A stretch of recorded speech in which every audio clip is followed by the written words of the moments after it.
In this video, we'll show you how to download videos from Facebook. If you find this guide helpful, please like and subscribe. Downloading videos is really useful because it allows you to keep a copy of the video in your gallery.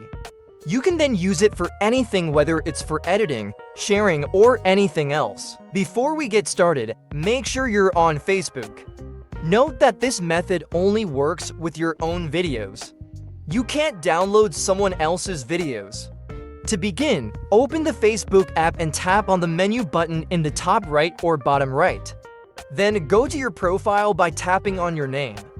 Scroll down just below Add Story and Edit Profile and select Videos. You'll find all your uploaded videos here. Choose the video you want to download. For example, I'll select this one.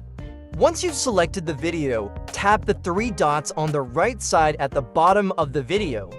You should see an option to download video, tap it, and the video will start downloading. Once done, you'll find it saved in your gallery. You can repeat this process for other videos as well. If you found this guide useful, please consider subscribing and liking the video.